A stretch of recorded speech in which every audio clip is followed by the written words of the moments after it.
Philippians chapter 3, verse 13 says, "This one thing I do.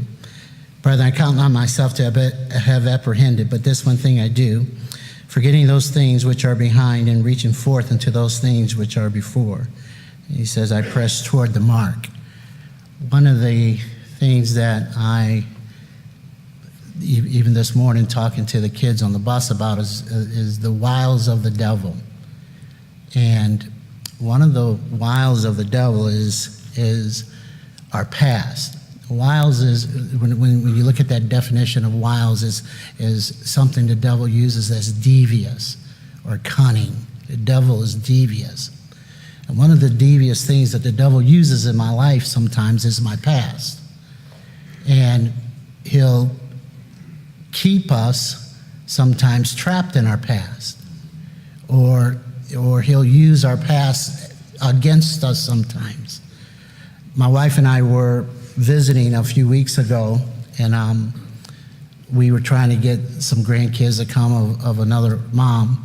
We walked to a house, and we heard a mom in the house screaming, and she came out and she started talking to us, and just really troubled. And we kind of broke the ice with her. She never saw us. We never saw her. And I think it was my wife that she kind of got comfortable with. It wasn't me, I'm sure.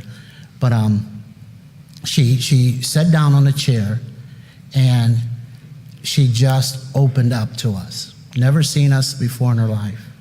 But she just opened up to us. And she started telling us about her past and how wicked and rotten and bad her past was. And she talked for I don't know how long. Never saw us before in her life. But she started telling us some things, horrible things that happened to her in her past. And I simply said what I have to do. We have to give it to the Lord, because the devil will use our past whenever he wants to against us. And you look at me or people in this church, and you would say, what kind of a bad past would anybody have here? When Paul was using this phrase, when he used this verse, he said he forgot the good things and the bad things that were in the past. Because some could say, I'm not that bad, so I don't have nothing to worry about.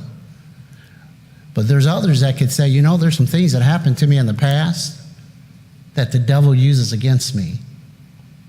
And he brings it up, and he brings it up, and one thing he does, he brings it up to keep me from pressing toward the mark.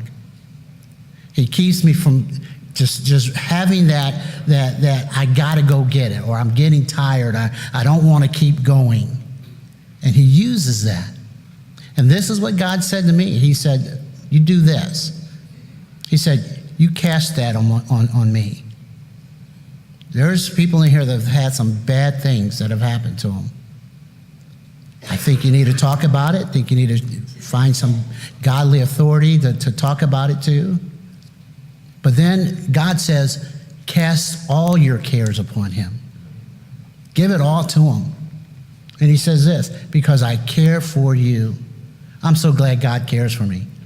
And as we just said, he touched me. And I'm so glad he touched me. But another thing, then he says, you know what? He says, trust me. He says, trust in the Lord. And it's hard. I was telling Pastor Graham, it's hard.